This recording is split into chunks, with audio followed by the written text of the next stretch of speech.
Donc, bonjour et bienvenue. Bonjour, mesdames, messieurs, chers étudiants, chères étudiantes, chers collègues. Merci d'être venus nombreux.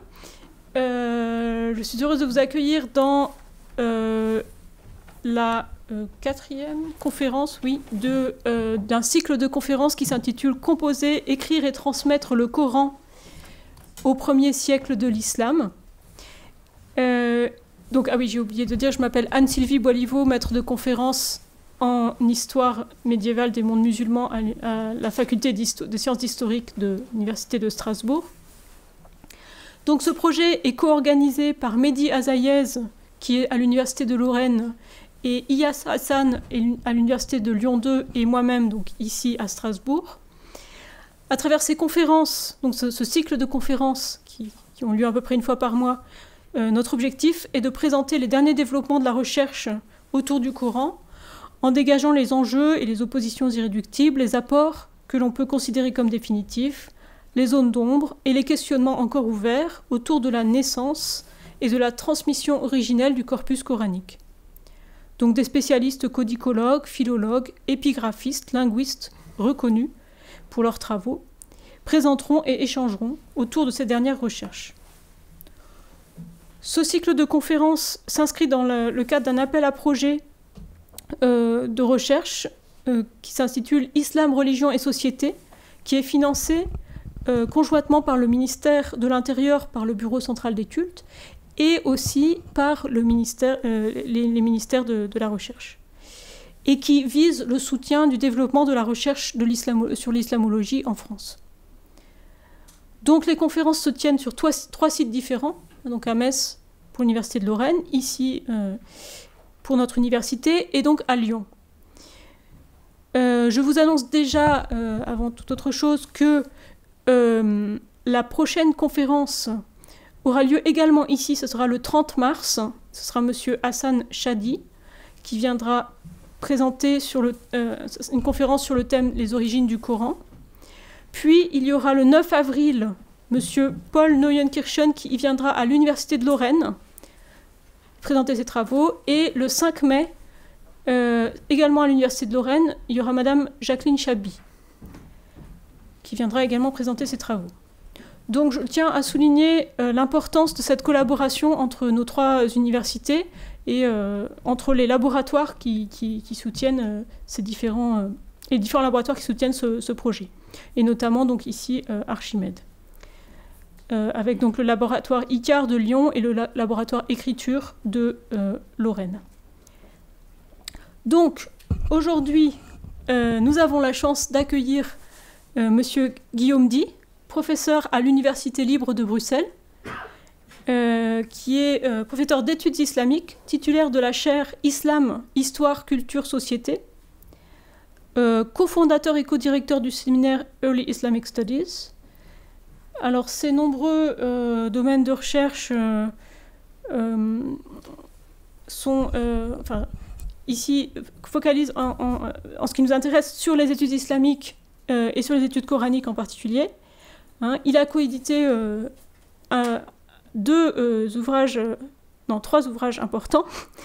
Tout d'abord, en 2012, le petit livre avec Fabien Nobiliaux, Figures bibliques en islam. Un autre ouvrage en 2012, non c'était en 2011, pardon. En 2012, un autre ouvrage avec Isabelle Depré, Partage du sacré, transfert, dévotion mixte, rivalités interconfessionnelles. Et surtout, l'année dernière, le livre qui est paru l'année dernière en novembre, c'est Le Coran des historiens. C'est un livre en 3 volumes, un collectif qu'il a dirigé avec Mohamed Ali Amir Mouezi, et qui représente vraiment une étape dans la recherche coranique au niveau mondial. C'est-à-dire que c'est un ouvrage qui rassemble vraiment les derniers éléments de la recherche et qui présente un commentaire coranique sourate par sourate. Voilà. Donc cette conférence sera suivie d'un moment pour échanger, pour avoir des questions. Mais donc, je laisse immédiatement la parole au professeur Guillaume Di Et je le remercie tout particulièrement d'avoir accepté notre invitation. Merci beaucoup Anne-Sylvie pour cette invitation qui m'honore et m'enchante. J'aime toujours revenir à Strasbourg, qui est une ville que j'apprécie énormément. Merci beaucoup d'être venu, malgré, si j'ai bien compris, le week-end qui approche et les vacances qui font de même, pour une conférence donc intitulée « Le Coran et le problème synoptique ». Alors, je voudrais d'abord revenir sur le titre du cycle de conférences que vous avez proposé, notamment Mehdi et toi, « Composer, écrire et transmettre le Coran au 1er siècle de l'islam ». C'est un titre qui me plaît beaucoup parce qu'il insiste sur une dimension très importante, qui est celle de la composition. Composer le Coran, qu'est-ce que cela veut dire ? Par ailleurs, ce triptyque, composer, écrire et transmettre, sera peut-être vu par certains comme une succession d'étapes différentes. Certains imaginent une composition orale, une mise par écrit, puis la transmission du texte une fois terminée. Ce que je vais essayer de montrer aujourd'hui, c'est qu'en fait, ces étapes sont beaucoup plus imbriquées et qu'en réalité, des questions relatives à la transmission commencent en fait dans le cadre même, dans les étapes mêmes de la composition du texte. Alors ça peut paraître peut-être un peu énigmatique, exprimé ainsi, mais comme toute bonne énigme, on comprendra le sens de la question une fois qu'on aura été mis face à la réponse. Donc je vais procéder en plusieurs étapes. Dans un premier temps, je ne vais pas parler du Coran lui-même, mais d'autres choses, pour plusieurs raisons. D'une part parce que il est toujours bon de profiter de l'expérience acquise par nos collègues dans des disciplines proches ou similaires. Et puis l'histoire que font les musulmans n'est pas différente de l'histoire que font les juifs, les chrétiens ou les autres. Il n'y a pas d'exceptionnalisme, il y a des spécificités, mais pas d'exceptionnalisme. Et par ailleurs, on verra pourquoi certains des problèmes qui se posent concernant le Coran, concernant ce que j'appelle le problème synoptique ou la question synoptique du Coran, se posent ailleurs. Et il est toujours bon, là encore, de profiter de l'expérience des résultats passés. Alors, dans son traité des autorités théologiques et politiques, paru en 1670, Spinoza remarque que dans la Bible, il arrive souvent qu'une même histoire se rencontre à plusieurs reprises et parfois avec des différences significatives entre les épisodes que cette histoire raconte. Or, cette question des doublés, c'est-à-dire de l'existence de versions parallèles de même récit, est l'un des ressorts qui a mené au développement de la critique biblique, c'est-à-dire de ce qu'on appelle la méthode historico-critique. En effet, on a bien vu à cette époque-là que ces récits doubles, ou parallèles, parce qu'il n'y a pas forcément toujours simplement deux récits parallèles, que ces récits doubles constituent un phénomène potentiellement important pour comprendre la composition et la genèse des textes bibliques. Par exemple, c'est l'observation qu'il y a dans le corpus biblique des histoires similaires, répétées dans différents livres ou différentes parties du même livre. Un exemple très simple, l'histoire où David épargne la vie de Saül apparaît à 2 reprises à la fin du premier livre de Samuel, au chapitre 24 et 26, dans 2 versions sensiblement différentes. C'est aussi l'observation qu'il y avait des versions différentes du même événement, si je puis dire, par exemple les 2 récits de la création entremêlés au début donc de la Genèse, qui a conduit les premiers critiques bibliques au sens moderne du terme, notamment Spinoza, Simon et Astruc, à remettre en question la vision dominante du Pentateuque et à formuler les rudiments d'hypothèses qui seront plus tardivement davantage développés. Ils le feront à des degrés divers, bien sûr. Depuis cette époque, l'étude des doublés ou des versions parallèles dans la Bible et la prise en compte des problèmes méthodologiques soulevés par une telle étude a joué un rôle central dans les débats autour de l'analyse de la composition de la Bible. Pour ceux que ça intéresse, vous avez à ce sujet une utile monographie par Auliki Nakola qui justement montre en quoi la question des récits parallèles, des doublés, donc dans la Bible, a pu jouer un rôle central dans le développement de la critique biblique. Alors il faut préciser, c'est un point très important, que Spinoza, Simon et les autres n'ont pas découvert pour la première fois ces tensions et ces contradictions. Ces tensions et ces contradictions avaient été remarquées depuis toujours, si j'ose dire, par les lecteurs attentifs de la Bible. Tout le monde savait, par exemple, que les livres des rois et des chroniques donnaient des versions différentes de l'histoire racontée, ou bien que les évangiles se contredisaient. La différence, la nouveauté, et on y reviendra, c'est le rôle que ces nouveaux critiques font jouer à cette question des doublés, et le fait qu'ils n'acceptent pas les explications qui auparavant étaient données par les théologiens antérieurs. Quoi qu'il en soit, l'expression problème synoptique ou question synoptique est quand même liée à la base à un domaine d'étude un peu différent, mais très proche, qui est celui du Nouveau Testament et notamment de l'étude des évangiles. Alors sur cette question-là, vous avez une excellente introduction, enfin un excellent survol pour ceux qui ignoreraient tout du problème synoptique. Dans l'ouvrage dirigé par Daniel Marguerat, Introduction au Nouveau Testament, il y a un chapitre au début intitulé « Le problème synoptique », un chapitre dont je tire un certain nombre d'éléments et de diagrammes d'ailleurs dans ce qui suit. Alors de quoi s'agit-il ? Bien, du fait suivant. Les récits des évangiles de Matthieu, de Marc et de Luc présentent des caractéristiques qui les distinguent de l'évangile de Jean. Il y a un mode de composition analogue, c'est-à-dire la succession de petites unités littéraires, alors des logia, comme on dit, donc des paroles attribuées à Jésus, des paraboles, des miracles, des controverses. Donc, système de composition de brèves unités de genres littéraires variés, et également la présence de nombreuses unités littéraires communes aux trois évangiles ou à deux parmi les trois. Donc on a à la fois, je dirais, une structure similaire et une quantité importante de matériaux communs qui distinguent donc ces trois évangiles du quatrième, de l'évangile de Jean. Ce qui fait que ces caractéristiques permettent donc de présenter ces récits sur des colonnes parallèles, ce qu'on appelle une synopse, littéralement, donc la capacité de voir ensemble des choses différentes. Donc ici, vous avez par exemple la parabole du grain de sénévé, qui est présentée dans la colonne donc de gauche, mais qui est effectivement à ma droite, la version de l'évangile de Matthieu, au centre celle de Marc, et de l'autre côté celle de Luc. Et donc, on peut ainsi comparer la version d'une même histoire que donne chacun de ces évangiles et lire ainsi en parallèle les différents évangiles. C'est quelque chose qui est permis par les ressemblances considérables qu'entretiennent entre eux ces différents évangiles. Et donc, la question du problème synoptique, c'est celle d'établir et de comprendre la relation particulière que ces évangiles entretiennent entre eux. Et les théories qui prétendent résoudre le problème synoptique ont, je dirais, un cahier des charges que l'on peut assez facilement expliquer. Il faut d'abord expliquer ce que l'on appelle la triple tradition, c'est-à-dire les passages identiques, quasiment identiques ou très proches entre les trois évangiles, Matthieu, Marc et Luc. Il faut aussi expliquer la double tradition, c'est-à-dire les passages communs à Matthieu et à Luc, mais qui ne se trouvent pas chez Marc.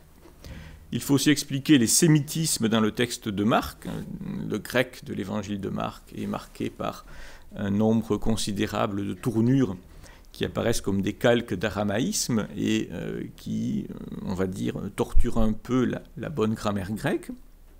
Il faut aussi expliquer, et c'est l'une des questions les plus complexes et délicates, ce qu'on appelle les convergences mineures ou les accords mineurs, c'est-à-dire les propositions identiques entre Matthieu et Luc dans des passages qui appartiennent à la triple tradition, donc les cas où d'un passage commun à Marc, Matthieu et Luc, où Matthieu et Luc se ressemblent contre Marc. Et enfin, il faut expliquer l'ordonnancement identique des récits entre les différents évangiles. Je parle de ces questions-là parce que je vais brièvement vous présenter quelques solutions qui ont été apportées et on essaiera un peu d'en tirer, je dirais, la morale ou la signification à la fin donc, de la première partie de cette conférence. Alors vous voyez par exemple ici, alors je n'avais pas sous la main quand j'ai préparé la conférence la version française du livre de Marc Guérin, mais la version italienne, qui a le gros inconvénient d'avoir une coquille dans le cercle du milieu, donc sur le demi-cercle supérieur au milieu, sur l'évangile de Marc, c'est les 123 versets communs avec Marc et Luc. Alors vous voyez par exemple, pour expliquer un peu la quantité des matériaux communs, que dans l'évangile de Marc, qui fait 661 versets, nous avons 330 de ces versets, donc la moitié, qui sont également présents éventuellement sous des formes différentes, bien sûr, mais proches chez Matthieu et Luc. 325 versets qui sont présents soit chez Matthieu, soit chez Luc. Plus souvent chez Matthieu, il y a plus de 90% de l'évangile de Marc qui a des parallèles chez Matthieu. Et puis 26 versets qui sont un matériau propre que l'on ne retrouve pas dans les deux autres. Chez Matthieu, la différence du nombre de versets s'explique par le fait que certains récits sont plus développés chez tel ou tel auteur. Nous avons 523 versets, quasiment la moitié, qui est commune aussi avec Marc et Luc, 235 versets communs avec Luc, mais absents chez Marc, et 310 versets qui sont le matériau propre de Matthieu. En revanche, chez Luc, le matériau propre est beaucoup plus important, 550 versets, quasiment la moitié. 364 sont communs à Marc et Matthieu, et 235, même nombre pour le coup, se retrouvent à l'identique chez Matthieu. Donc, quelles sont les hypothèses qui ont été proposées? Quelles sont celles qui fonctionnent, celles qui fonctionnent moins bien? Encore une fois, ce détour a sa raison d'être, vous verrez bientôt pourquoi. Alors, une première hypothèse qui avait été proposée par Lessing au XVIIIe siècle était celle de l'évangile primitif. Autrement dit, les trois synoptiques sont vus comme des œuvres indépendantes, mais dérivées d'un évangile primitif, aujourd'hui perdu, évangile qui était rédigé en hébreu ou en araméen. Je rappelle que les synoptiques sont écrits en grec. Alors Lessing imaginait que cet évangile primitif aurait pu être l'évangile des Hébreux, ou l'évangile des Nazaréens que mentionnent certains pères de l'Église. Donc l'idée finalement, la méthode de Lessing était d'identifier ou de supposer que peut-être cet évangile primitif était mentionné dans les écrits, dans une tradition externe, dans les écrits des pères de l'Église. Évangile qui aurait été un proto-évangile qui aurait été rédigé par les apôtres et qui aurait contenu le récit exhaustif de la vie de Jésus et dans lequel chaque évangéliste aurait puisé. Alors, comme l'évangile de Marc est beaucoup plus court, on se dit c'est que peut-être Marc n'avait pas accès à l'évangile primitif complet, mais à une version abrégée. Alors, cette hypothèse explique très bien les convergences entre les trois synoptiques, mais à une seule condition, si les trois synoptiques avaient le même texte grec, et pas un texte hébreu ou araméen. Sinon, si chaque auteur des synoptiques avait traduit lui-même à partir du grec ou à partir de l'hébreu ou de l'araméen, il est probable que les différences soient plus importantes. Mais cette théorie est incapable d'expliquer les divergences entre les évangiles. Par exemple, sur la naissance de Jésus, ses paroles finales. Elle ne peut pas non plus expliquer pourquoi Marc a laissé de côté tant de matériaux, ni les matériaux propres à Matthieu et à Luc. Donc elle a été assez vite abandonnée. Une autre hypothèse, qui est celle des fragments, je tire les diagrammes de l'article de Marguerat, est tout à fait différente. Elle suppose une fragmentation de la tradition à l'origine. Alors, ce qui est pertinent au sens où la critique des formes a montré le caractère diversifié du matériau des évangiles, on sait bien que les auteurs des évangiles se sont servis de matériaux de nature variée. Et bon, ce modèle, effectivement, peut plus difficilement peut expliquer éventuellement les identités de formulation entre les évangiles, mais ce n'est pas sûr qu'il le puisse toujours. En revanche, il est incapable d'expliquer la succession identique des péricopes et des parallélismes. Autrement dit, le modèle précédent expliquait bien, plutôt, ça pouvait expliquer les convergences, mais ne savait pas expliquer les divergences. Ce modèle-là sait expliquer les divergences, mais est incapable d'expliquer les convergences. Une autre hypothèse qui surgit, qui revient de manière régulière, c'est un peu une espèce de phénix qui renaît de ses cendres à intervalles réguliers, c'est l'hypothèse de la tradition orale. Alors il y a plusieurs versions, c'est compliqué, mais l'idée de base, c'est que les accords entre les évangiles sont dus à la régulation apostolique de la tradition orale, et les apôtres donc ont un peu régulé, ont canalisé, si l'on peut dire, la tradition orale. C'est la raison pour laquelle les différents évangélistes convergent dans leur formulation et leur récit. Et en revanche, les divergences révèlent l'inflexion que chaque évangéliste va apporter à cette tradition. Alors, je n'ai rien contre l'oralité, c'est un point important, c'est une dimension importante de la transmission à l'époque, même s'il ne faut pas, on verra pourquoi, sous-estimer l'écrit. C'est important aussi de valoriser la créativité des auteurs, nous n'avons pas affaire à de simples compilateurs qui recopient bêtement, mais cette théorie pose d'énormes problèmes, puisqu'elle, objectivement, ne peut pas expliquer les identités de formulation, que ce soit dans la double ou la triple tradition. Et par ailleurs, elle suppose une fiabilité considérable de la mémoire dans la rétention d'un texte mot à mot. On verra brièvement tout à l'heure pourquoi ça ne marche pas. Et elle ne peut pas non plus expliquer les parallélismes structurels. Donc, il faut passer à d'autres types de modèles, à savoir des modèles, entre guillemets, généalogiques, c'est-à-dire des modèles où les ressemblances entre les différents évangiles synoptiques s'expliquent par le fait que certains en utilisent d'autres. Alors le plus ancien modèle généalogique que nous connaissions est dû à Augustin d'Hippone, donc le Saint Augustin de la tradition chrétienne, qui en fait suit l'ordre canonique des évangiles synoptiques, bon, pour des raisons diverses et variées, dans la manière dont les 4 évangiles ont été classés dans le canon du Nouveau Testament. On les a classés selon un ordre qui est Matthieu, Marc, Luc et Jean. Augustin considère qu'en fait cet ordre est tout simplement l'ordre chronologique. Et donc, pour Augustin, l'évangile de Matthieu est le premier, Marc s'est servi, donc a en partie abrégé l'évangile de Matthieu, et Luc a utilisé Matthieu et Marc, entre autres choses, pour composer son évangile. C'était la première hypothèse qui a été proposée dans l'histoire par donc Augustin. Au XVIIIe siècle, Grischbach a lui proposé une autre hypothèse, en inversant Luc et Marc, et donc en faisant de Marc une sorte d'abrégé des autres évangiles.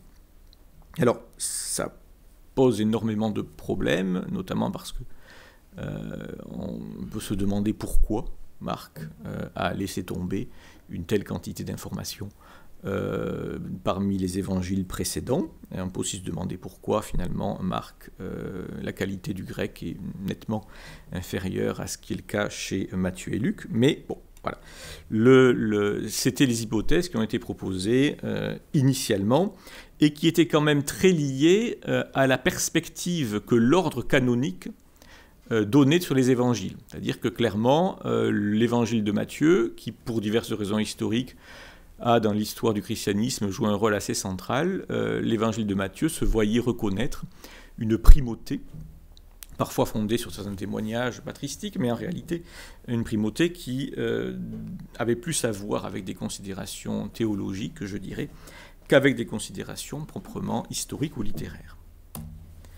Alors, il y a un changement radical qui va s'opérer dans la première moitié du XIXe siècle, et notamment avec les travaux de Karl Lachmann, alors que vous connaissez sans doute parce qu'il est un peu l'un des pères fondateurs de la philologie moderne.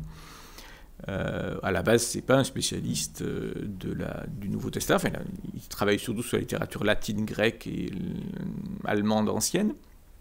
Et Lachmann, suivi par d'autres, va établir une base tout à fait centrale pour la résolution, si l'on dit, ou en tout cas pour les progrès du problème synoptique, à savoir l'antériorité de l'évangile de Marc.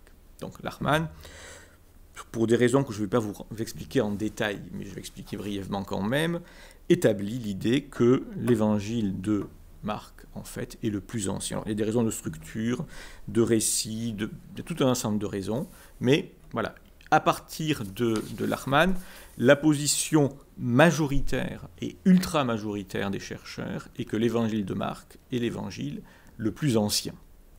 La question qui se pose après, c'est comment expliquer on va dire les liens entre ces différents points. Alors, ici, je ne vais pas suivre, je dirais, dans ma présentation, l'ordre chronologique de l'histoire du problème synoptique, parce que je laisse pour la toute fin la position dominante, on va dire, mais une position qui a été défendue au milieu du XXe siècle par Ostenfauer et plus récemment par Marc Goodacre, consiste à poser que Marc est l'évangile donc le plus ancien, que Matthieu lui est postérieur et utilise beaucoup Marc, et que Luc connaît l'évangile de Matthieu et se fonde sur Matthieu et Marc pour composer son évangile. Ce sont des travaux très très intéressants. Goodacre est un auteur remarquable. Il y a des arguments solides en faveur de cette hypothèse, mais qui évidemment reposent sur l'une des questions cruciales du sujet, qui est est-ce que réellement Luc a pu ou non connaître Matthieu. Bon. Voilà une hypothèse intéressante qui n'est pas peut-être mon hypothèse préférée, mais qui est la deuxième qui vient après, et qui en tout cas mérite d'être prise très au sérieux. Et l'hypothèse majoritaire, depuis maintenant quand même pas mal de temps, c'est celle qu'on doit, semble-t-il, pour la première formulation à la fin des années 1830 à Christian Hermann Weiss, et qui est devenue l'hypothèse majoritaire, et j'avais la place que pour peu de noms, et qui est aujourd'hui, par exemple, défendue de manière extrêmement rigoureuse et brillante par le savant canadien John Kloppenborg. C'est la fameuse théorie des deux sources, c'est-à-dire qu'on considère que pour la triple tradition, si je puis dire, Matthieu et Luc utilisent Marc, mais que pour les passages dits de la double tradition, c'est-à-dire ceux qui ont des parallèles très proches chez Matthieu et Luc, des parallèles trop proches pour être dus au hasard, pour dire les choses simplement, des parallèles trop proches pour être dus à une vague transmission orale. On considère, alors contrairement à l'hypothèse précédente qui considérait que Luc utilisait Matthieu, on considère en fait que Luc et Matthieu ont une source commune, si l'on veut, qu'on appelle la source Q. Alors pourquoi Q ? Parce que Q, c'est la première lettre de l'allemand Quelle, qui veut dire source. Et texte qui n'a pas survécu, en quoi d'ailleurs il a connu le destin de la plupart des textes de l'époque, et qui consistait en une succession de logia, c'est-à-dire que ce n'était pas un évangile, au sens où Marc, Matthieu et Luc sont un évangile, donc une bonne nouvelle, une série de récits enchâssés pour former un plus grand récit, mais une collection de paroles attribuées à Jésus, et qui probablement provenaient d'un milieu rural galiléen, pour faire simple. Bon. Et puis par ailleurs, évidemment, pour les éléments propres à Matthieu ou à Luc, ce qu'on appelle le Sondergut en termes techniques, le bien propre, eh bien, il y avait une tradition propre chez Matthieu et bien sûr une tradition propre chez Luc qui ont été utilisées. C'est ce qu'on appelle le modèle des deux sources. Et c'est un modèle qui n'est pas parfait, il y a des questions bien sûr qui se posent, il y a des voix dissidentes, mais c'est aussi quand même un modèle qui a été, on va dire, mis au défi, discuté, utilisé depuis un siècle et demi, et qui a quand même pas trop mal résisté à l'ensemble des objections qui pouvaient lui être faites. Donc c'est un modèle très solide. Les deux derniers modèles sont et de loin les plus solides. Alors pourquoi est-ce que je vous ai parlé de tout ça ? Pour plusieurs raisons. D'abord pour vous montrer ce qu'était, on va dire historiquement, un problème synoptique, mais également pour d'autres raisons.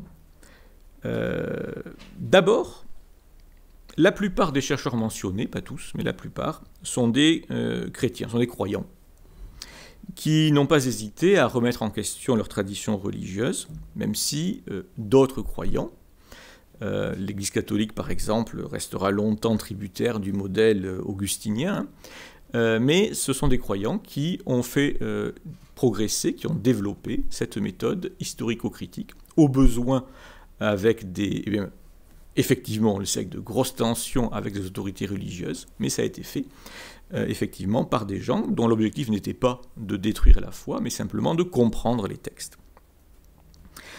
Deuxièmement, un point intéressant, les modèles et les arguments les plus efficaces sont ceux qui se révèlent le moins tributaires de la tradition. C'est-à-dire par là que les modèles qui se fondent sur les supposés indices externes, à savoir le témoignage de Papias, qui pourtant est écrit au début du IIe siècle et tout près des événements, qui se fondent sur les textes de Clément d'Alexandrie, d'Origène, d'Augustin, ces modèles-là, qui étaient très tributaires finalement de l'image que la tradition donnait ou voulait donner de l'histoire des évangiles, se sont révélés ceux qui expliquaient le moins bien les réalités que nous avons dans les textes. Les modèles qui ont marché le mieux, ce sont les éléments, les modèles qui se fondent sur des éléments internes au texte que l'on cherche à comprendre. C'est-à-dire des éléments qui prennent en considération la nature même des textes que nous avons, la nature même des parallèles entre les textes, et ainsi de suite. Le troisième point, alors je vous signale, pour ceux qui veulent un état un peu très récent de la question et des débats qui vont se développer dans les années à venir sur cette question du problème synoptique, en tout cas sur les évangiles. L'autre point intéressant, c'est que, quel que soit, je dirais,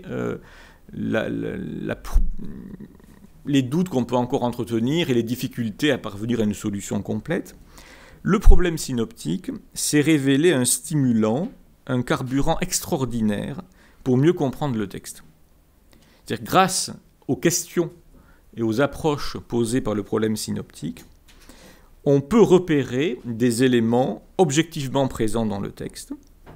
On sait introduire de la diachronie, de la complexité, des nuances dans le texte. On est amené à développer des méthodes plus rigoureuses et plus sophistiquées. Et on est aussi conduit à mieux comprendre comment travaille chaque évangéliste, pourquoi tel ou tel évangéliste modifie tel ou tel texte, comment il le fait, pourquoi et comment il reprend tel autre, et ainsi de suite.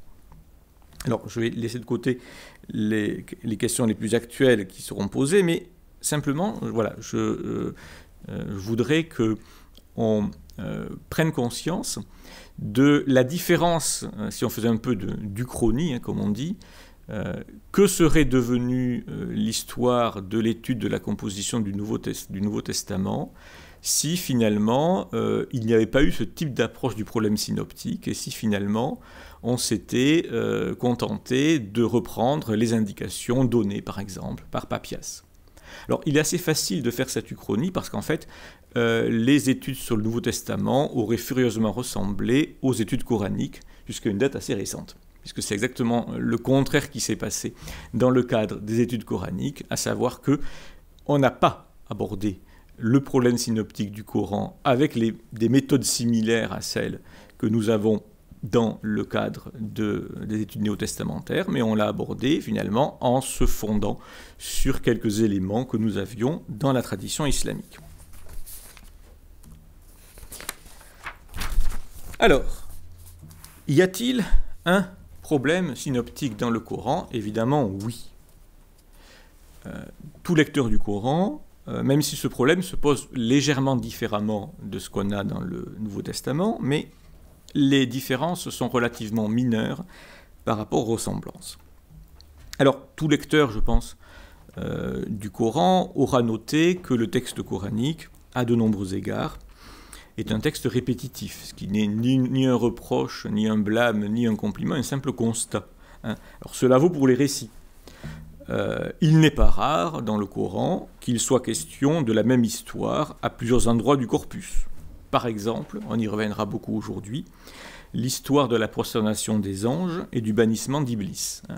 C'est une histoire qui apparaît, vous le voyez, à 7 reprises dans le corpus coranique, parfois dans une péricope de quelques versets, parfois simplement comme allusion. Pareillement avec l'histoire de Noé, pareillement avec l'histoire de Moïse face à Pharaon. Cela concerne également des textes qui relèvent d'autres genres littéraires. Vous avez par exemple des textes d'instruction, comme le début de la sourate 23 et le milieu de la sourate 70, qui en fait sont très proches et même sont parfois mot à mot absolument identiques. En tout cas pour certaines parties. Cela vaut aussi pour des versets à caractère juridique. Sur les interdits alimentaires, vous avez 4 versets différents qui vont 2 par 2 et qui sont dans certains cas mot à mot identiques. Donc, on peut faire une synopse de ces passages. Dès qu'on peut faire une synopse, et dès qu'on a suffisamment d'éléments pour penser que les textes sont d'une façon ou d'une autre interdépendants, on a affaire à un problème synoptique. Et je vous ai montré tout à l'heure un extrait donc, d'un ouvrage présentant une synopse des évangiles synoptiques, mais il existe des ouvrages comparables qui font la synopse, par exemple, des lois, des textes juridiques dans l'Ancien Testament, dans le Pentateuque. Ça peut se faire aussi. Ce n'est pas, encore une fois, un problème spécifique à un corpus. Ce sont des problèmes qui se rencontrent dans le cadre de corpus qui ont certaines caractéristiques, et aussi bien la Bible, le Nouveau Testament que le Coran possèdent ces caractéristiques. Alors ces répétitions montrent clairement l'importance de tels passages, qui se retrouvent présents à plusieurs reprises, et des idées que ces passages véhiculent, aussi bien pour les éditeurs du Codex, qui n'ont pas supprimé les répétitions. Bon, ils ont peut-être supprimé des répétitions, mais comme ils les ont supprimées, elles ne nous sont pas parvenues, et donc on n'a aucun moyen de savoir ce qu'il en est. Bon. Mais importance aussi bien pour les éditeurs du Codex que pour là où les communautés impliquées dans l'élaboration du Coran. Cependant, ces répétitions n'ont pas toutes la même fonction. Dans certains passages, dans certains cas, les passages répétés sont identiques ou quasiment identiques. Par exemple, entre la sourate 2, verset 173, et la sourate 16, verset 115, c'est le même passage. Dans d'autres cas, comme on va le voir, il y a des différences de formulation entre les passages. Ces différences sont l'indice de changement et d'évolution. Or, ces changements et ces évolutions peuvent se révéler très significatifs. Autrement dit, comment expliquer la présence de ces traditions parallèles et que peuvent-elles nous dire sur l'histoire de la composition du Coran? Même question que celle qu'on a posée tout à l'heure à propos des évangiles. Sujet très vaste, et donc je vais dans un premier temps présenter certaines des explications générales qui ont été données avant de passer à des travaux pratiques et à l'examen de certains passages. Alors, il y a, je vais en parler bientôt, il y a un ouvrage que vous devez lire, en tout cas un extrait d'ouvrage que vous devez lire absolument par rapport à ce que je vais dire dès à présent, qui est donc, qui sont les pages 13 à 27 du livre de John Barton, The Nature of Biblical Criticism. Voilà, parce que c'est effectivement consacré à ce dont je vais parler juste maintenant. Alors, une première explication de ces passages parallèles est celle de la tradition islamique, et en fait celle qu'on va retrouver dans les traditions, très souvent dans les traditions juivo-chrétiennes, avant le développement de l'approche historico-critique. C'est l'idée, c'est ce qu'on appelle l'explication harmonisante. C'est-à-dire que l'idée que finalement les contradictions que l'on voit dans le texte ne sont qu'apparentes, ne sont pas des contradictions réelles. Si contradiction il y a, c'est pas vraiment grave par ailleurs, mais l'idée que finalement on peut combiner les différentes versions d'une même histoire, et c'est la combinaison des différentes versions de cette même histoire qui donnera la véritable histoire, si je puis dire. C'est une approche qu'on va parfois retrouver chez certains collègues aujourd'hui, mais je tairai les noms. Bon, donc ce faisant, cette approche, à mon sens, minore les tensions et les contradictions entre les différentes versions d'une histoire, et la version reconstruite qu'elle propose est finalement incompatible, et nulle part dans le texte, mais est même incompatible avec chacun des récits du corpus. Alors, faisons de nouveau un petit détour par le christianisme, par exemple. Vous avez cette approche typiquement chez Augustin lui-même. Bon, je donne un exemple très simple. Au jour de la résurrection, donc quand on découvre le tombeau vide, Marc dit qu'il y avait un ange dans la tombe. Matthieu dit qu'il y avait un ange à l'extérieur de la tombe. Conclusion d'Augustin, il y en avait deux. Il y avait un ange à l'intérieur et un ange à l'extérieur. On va retrouver le même problème dans le Coran, en fait, pas sur ce récit-là, mais un problème similaire structurellement dans le Coran tout à l'heure. Autre stratégie, donc, on va minorer les désaccords. Bon, si l'ordre exact des péripéties n'est pas conservé, si la formulation exacte n'est pas conservée, ce n'est pas important, l'essentiel est préservé. Alors, pour avoir plus d'éléments, je vous invite à lire la section chez Barton, mais ce qu'il faut bien voir, c'est que la différence principale qu'il y a entre les tenants de la méthode historico-critique et les tenants de la lecture harmonisante, c'est pas le fait que les uns remarqueraient des choses que les autres ne remarquent pas, c'est que la manière d'expliquer ces choses-là n'est pas la même. Et en particulier, pour les tenants de la méthode historico-critique, on a le sentiment que la lecture harmonisante fait fi finalement de la logique interne de chaque récit impliqué. Nous avons par exemple Jean qui place l'épisode de Jésus au temple au début de son ministère et les synoptiques vers la fin.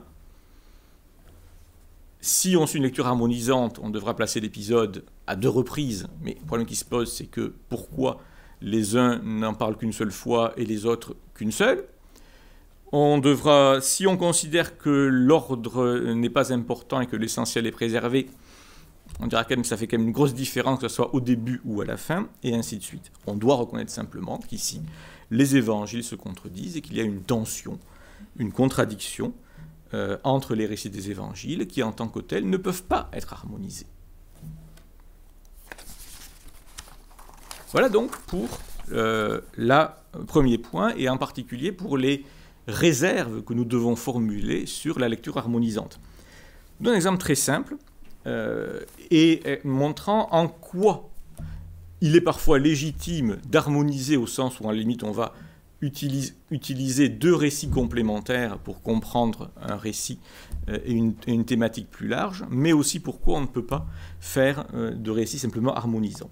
Alors, il est possible de montrer, je l'ai fait dans un article en français, davantage encore dans un article en anglais à paraître, il est possible de montrer que les versets 1 à 33 de la sourate 19, qui racontent, pour les versets 1 à 15, la naissance de Jean-Baptiste, et pour les versets 16 à 33, le rôle de Marie dans la nativité et la naissance de Jésus, il est possible de montrer que cette partie-là est plus ancienne que les versets 33 à 63 de la sourate 3, qui traite de sujets en partie similaires et où on trouve des éléments communs, et que sont encore plus tardifs, les versets 34 à 40 de la sourate 19. Ça peut se montrer, ce n'est pas le sujet ici, ça prendrait beaucoup trop de temps, ça peut se montrer sur une base uniquement littéraire, donc sans présupposer une direction particulière, une évolution particulière dans les textes, mais simplement par l'analyse des passages, on peut remarquer que les versets 34-40 de la sourate 19 sont une interpolation, et on peut établir la chronologie relative des versets 1 à 33 de la sourate 19 et de la sourate 3, et puis ensuite on peut aussi montrer que les versets 34-40 de la sourate 19 sont postérieurs à la sourate 3. Bon, ça peut être fait, mais ce qui est intéressant, c'est 2 choses. D'abord, si on analyse ces textes, on verra que les versets du début de la sourate 19, que le texte le plus ancien, est à de nombreux égards un texte, ce que j'appelle un texte de convergence avec les chrétiens. C'est-à-dire un texte qui cherche d'une manière ou d'une autre une forme de position commune, ou en tout cas acceptable, au moins dans les formes, avec les chrétiens.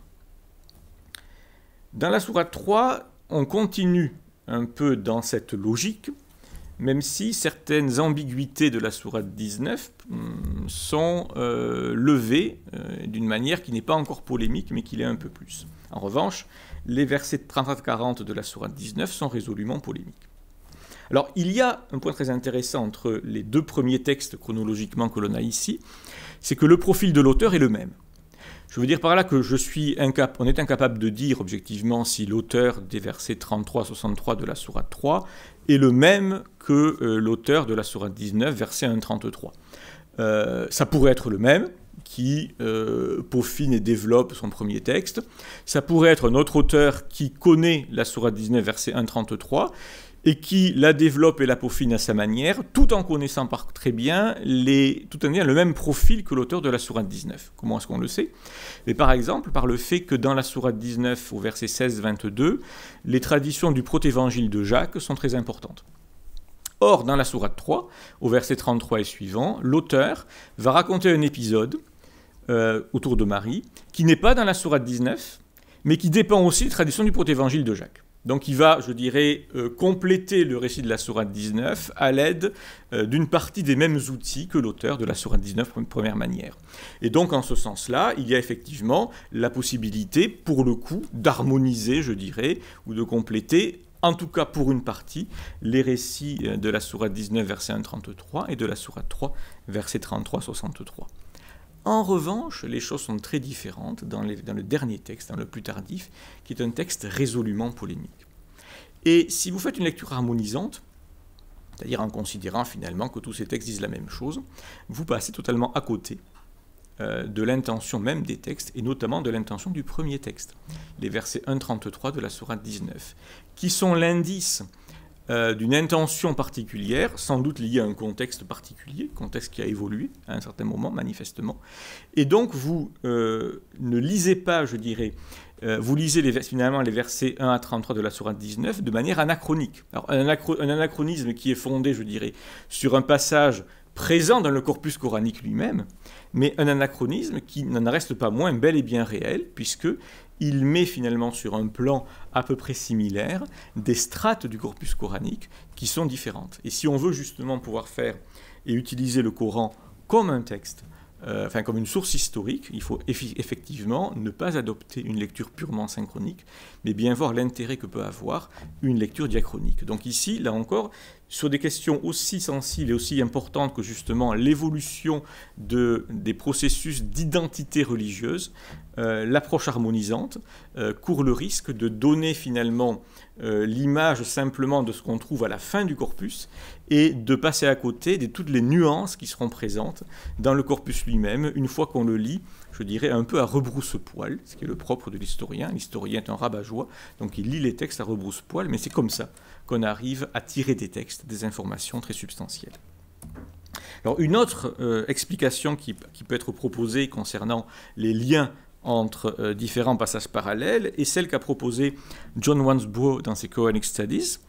J'aime beaucoup Wansbrough, même si je ne partage pas toutes ses conclusions, mais malheureusement, l'explication qu'il va donner ici ne me paraît pas convaincante. Wansbrough considérait que ces versions parallèles d'un même récit étaient en fait des traditions indépendantes, peut-être régionales, incorporées plus ou moins intactes dans le codex coranique. C'était l'idée de Wansbrough. Or, cette thèse, si elle fonctionne, ne peut fonctionner que dans un nombre très très limité de cas. Pourquoi ? Parce que tout simplement, elle est incapable d'expliquer les ressemblances et parfois même l'identité de formulation entre les versions parallèles de même passage.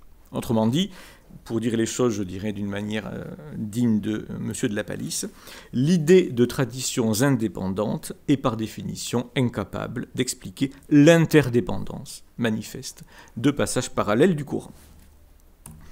Alors il y a une troisième explication que l'on connaît, qui est due à Fred Donner, qui suggère qu'avec ces versions parallèles, on pourrait simplement avoir la trace de la transcription de différentes récitations orales d'une même histoire, faites les unes à la suite des autres, à des moments rapprochés, à peu près comme des enregistrements différents du discours d'un homme politique prononcé à de nombreuses reprises au cours de quelques jours ou de quelques semaines.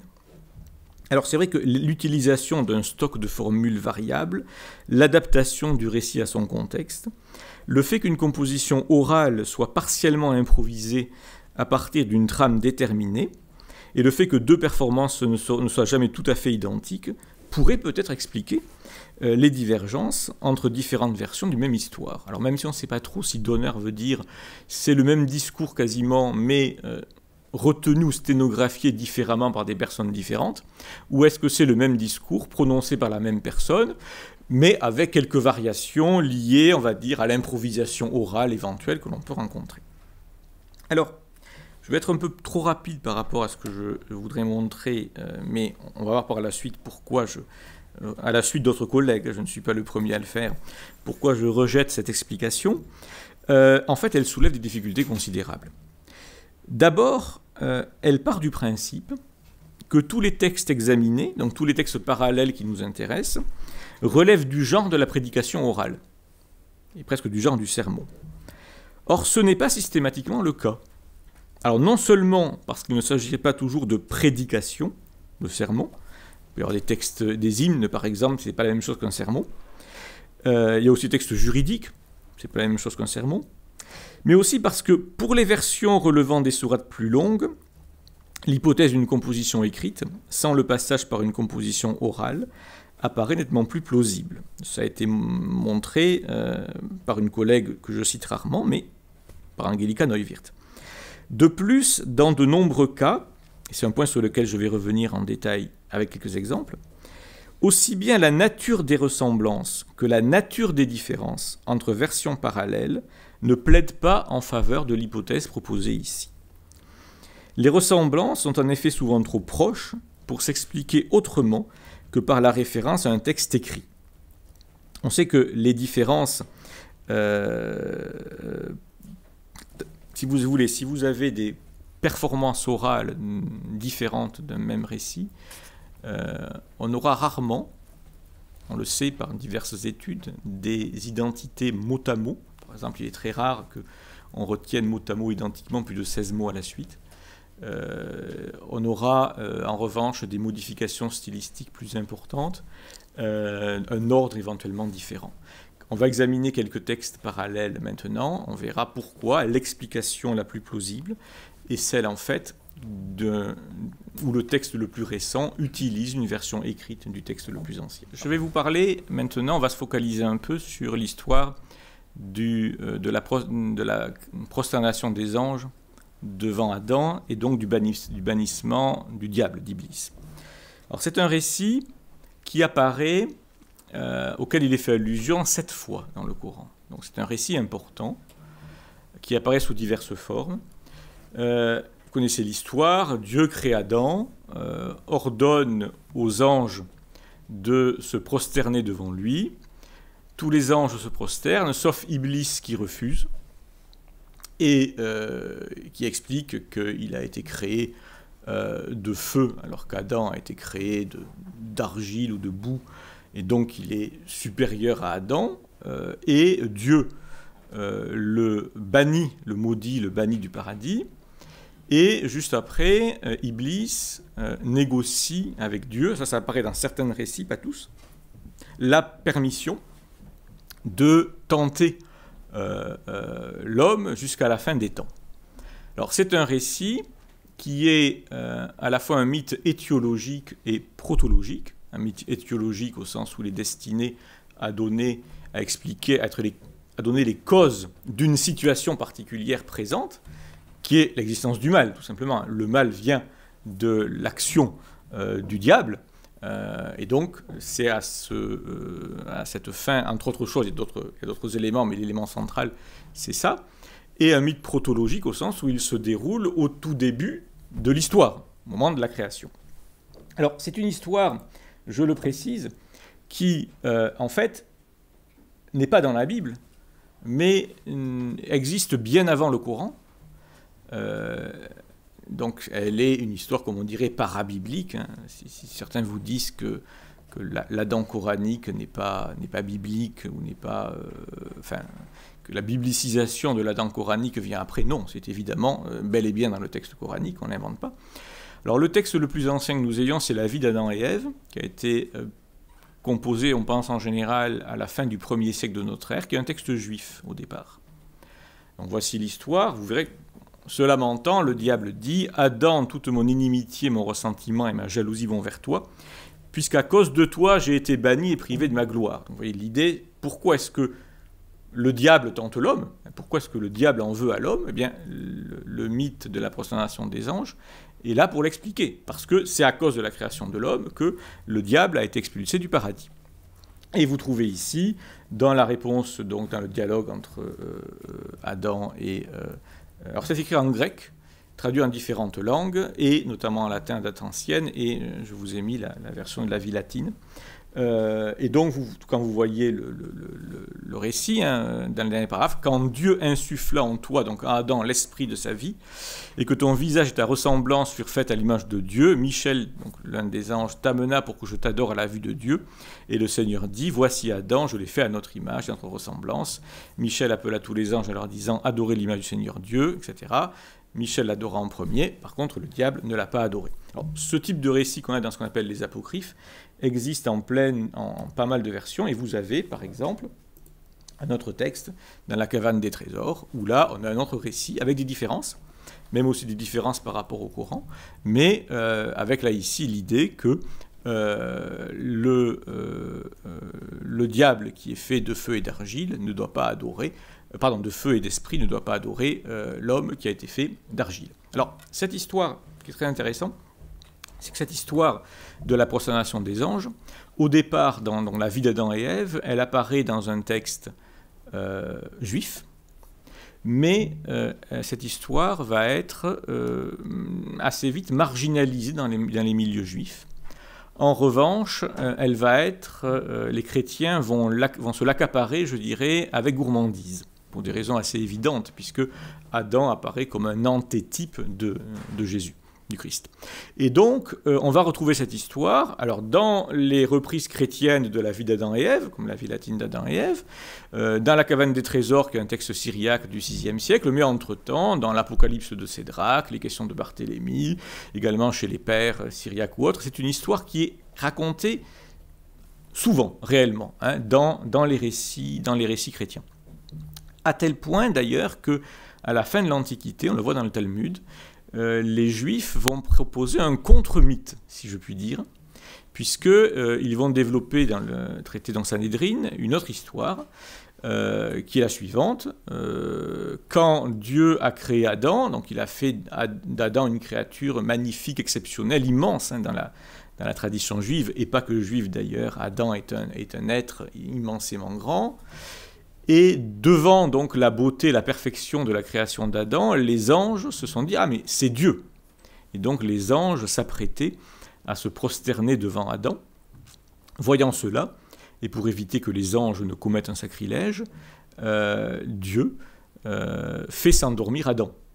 Et donc les anges comprennent tout de suite qu'Adam, s'il dort, ne peut pas être Dieu. Alors, ce qui est absolument fascinant et qu'on va voir, c'est que dans le Coran, l'histoire de la prosternation des anges donc, est reprise, et clairement à partir donc, de ces récits chrétiens de la fin de l'Antiquité, mais elle va être progressivement déchristianisée. On verra pourquoi.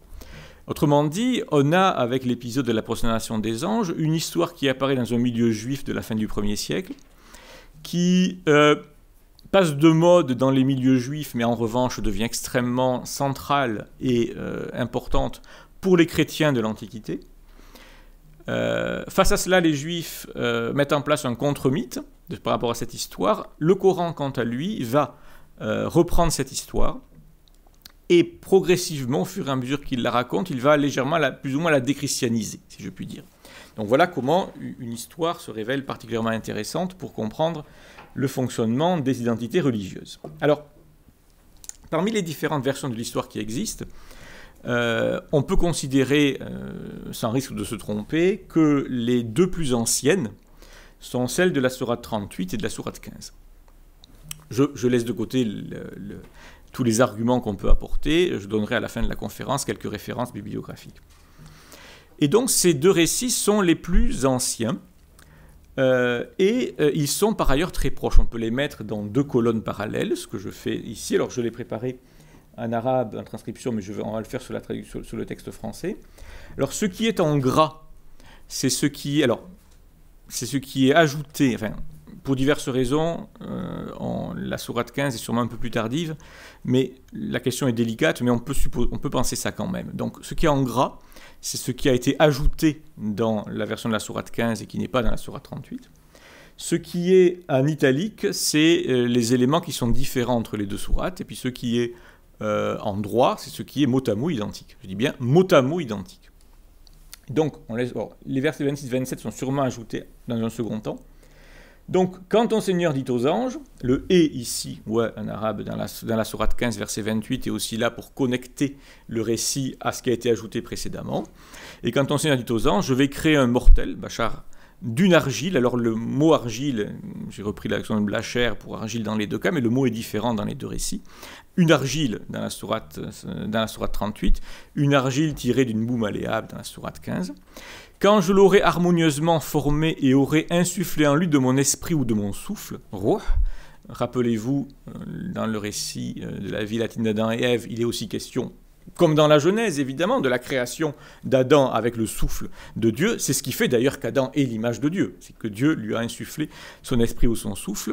Tombés devant lui prosternés, les anges tous ensemble se prosternèrent, sauf Iblis. Et puis là, les deux textes divergent légèrement.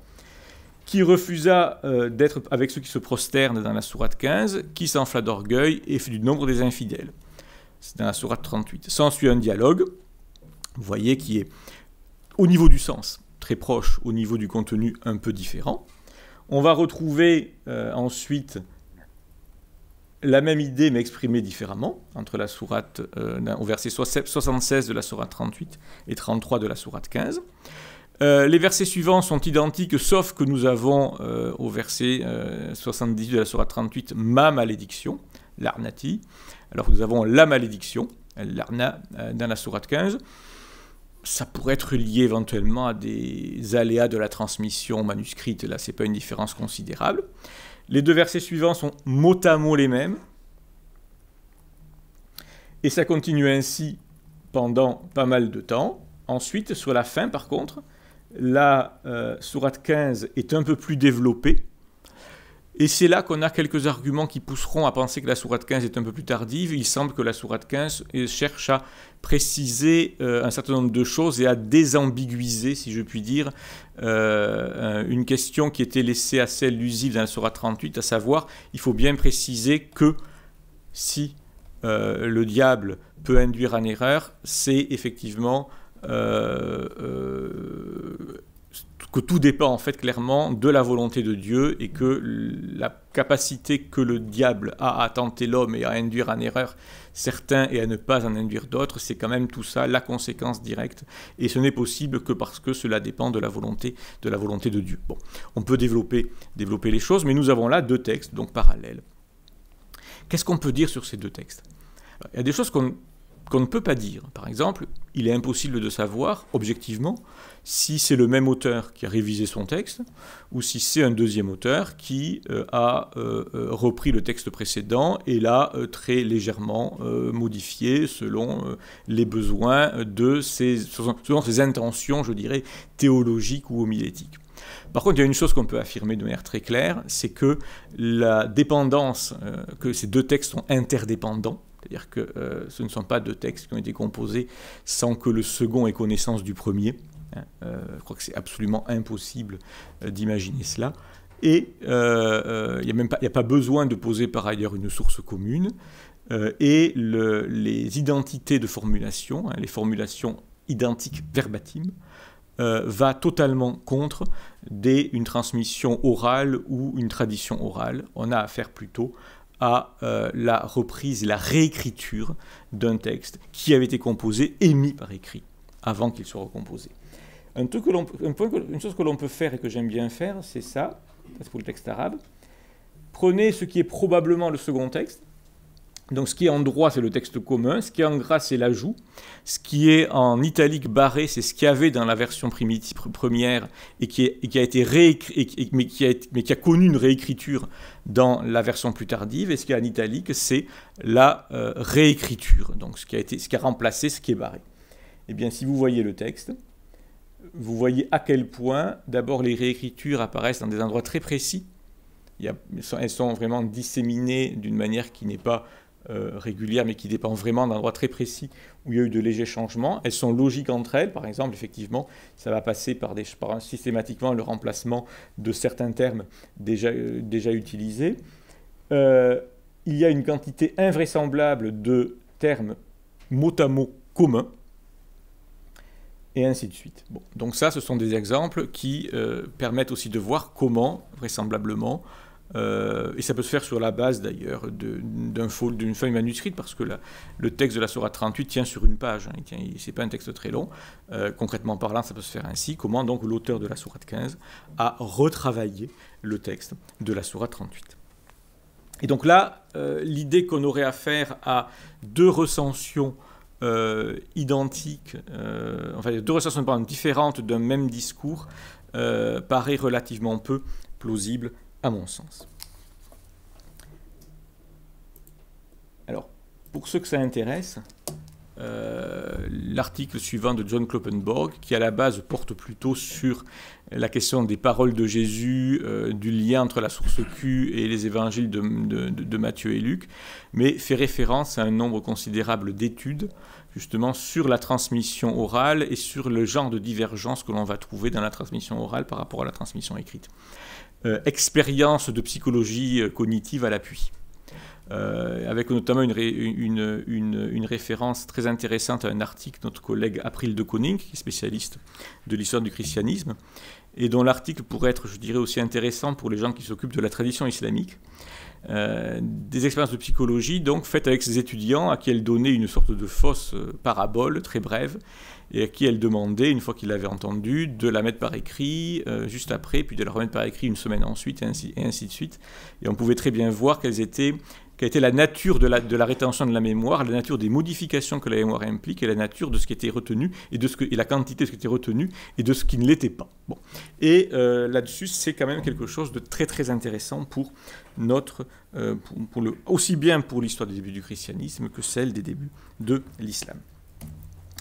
Alors, on va passer à la suite. On va passer maintenant à un autre passage du Coran, qui sont les versets 30 à 38 de la sourate 2.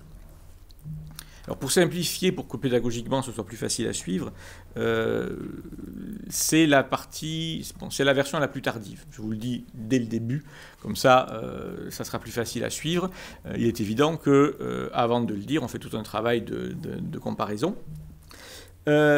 Et donc, dans cette version la plus tardive, nous avons les versets 30-33 dont je vais parler bientôt, mais nous avons d'abord le verset 34 aussi, qui lui est donc une allusion très brève, en fait, à l'épisode de la prosternation. Quand nous avons dit aux anges « Prosternez-vous devant Adam », ils se prosternèrent à l'exception d'Iblis qui refusa, qui s'enorgueillit et qui fut du nombre des infidèles.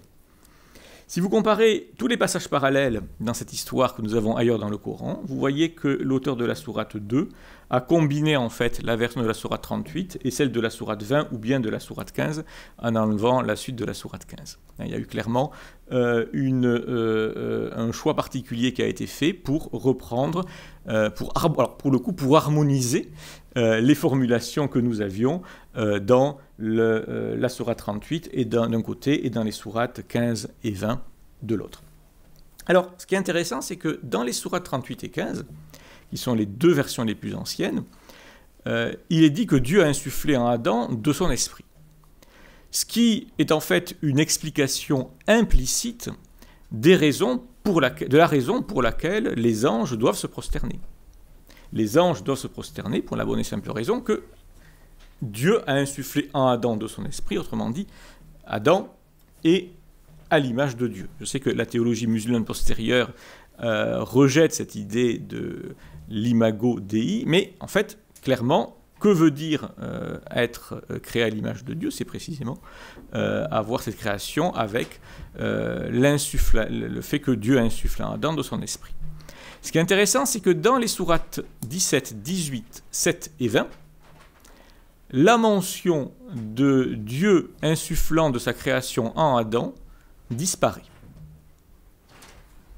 Elle disparaît. Alors évidemment, vous me direz, bon, c'est un détail qui disparaît.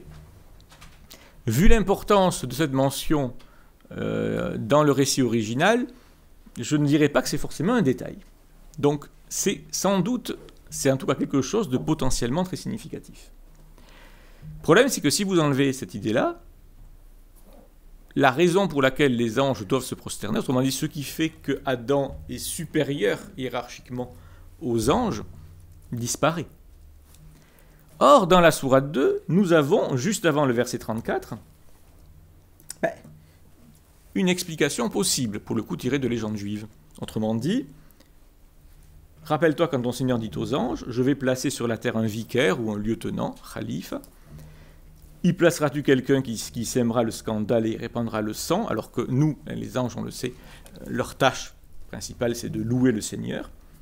Le Seigneur répondit, je sais très bien ce que vous ne savez point. Donc là, pour donner une justification à un récit d'origine chrétienne, que l'on a déchristianisé, on commence par faire un petit tour dans une légende juive de l'époque sur les dialogues entre Dieu et les anges. Et, verset 31, « Le Seigneur a pris à Adam tous les noms. » Alors là, tout de suite, si vous avez un minimum de culture biblique, d'en faire un grand tilt dans votre cerveau, puisqu'évidemment, c'est un renversement du récit de la Genèse. Dans la Genèse, dans la Bible, c'est Adam qui a l'initiative de nommer les animaux et qui informe Dieu des noms qu'il a donnés aux animaux. Alors évidemment, c'est une idée, on peut s'en douter, qui n'était peut-être pas très en phase avec la théologie coranique, et donc elle est ici inversée. Le Seigneur a pris à Adam tous les noms. Puis il fit défiler devant les anges les êtres portant ces noms, et il dit aux anges, donnez-nous donc, il demande donc aux anges de donner les noms des animaux. Évidemment, ils ne le savent pas, et donc le Seigneur demande à Adam d'informer les anges des noms, dont des animaux, noms que le Seigneur lui avait appris auparavant. Ce qui, de ce point de vue, fait d'Adam quelqu'un qui est en position de supériorité par rapport aux anges. D'où, évidemment, le passage ensuite au verset 34. Alors, évidemment, la conséquence aussi que nous avons, c'est que dans les récits précédents, comme à 38 et 15, la prosternation des anges avait lieu immédiatement après la création d'Adam. Mais maintenant, dans la sourate 2, qu'il y a ce nouvel épisode des versets 30-33, la prosternation des anges ne peut plus avoir lieu juste après la création d'Adam. Elle a lieu après le fait qu'Adam apprend le nom des choses et le fait que les anges ne savent pas les nommer et qu'Adam leur enseigne. Donc on voit tout de suite que en combinant, en cherchant, pour de bonnes raisons, parce qu'il y avait effectivement un problème qui se posait, si vous avez supprimé, s'il y a une gêne manifeste avec l'idée de la création d'Adam à l'image de Dieu, il faut trouver quand même une justification à la prosternation. L'idée choisie est très bonne d'ailleurs, l'exemple donné par l'auteur, mais ça conduit tout de suite à un problème dans la logique narrative, et ça crée une contradiction entre le récit de la sourate 2, où les anges ne se prosternent qu'après qu'Adam a été créé et qu'il a appris le nom des choses et ainsi de suite, alors que dans les récits antérieurs, la prosternation avait lieu, si on suit la logique du récit, immédiatement après.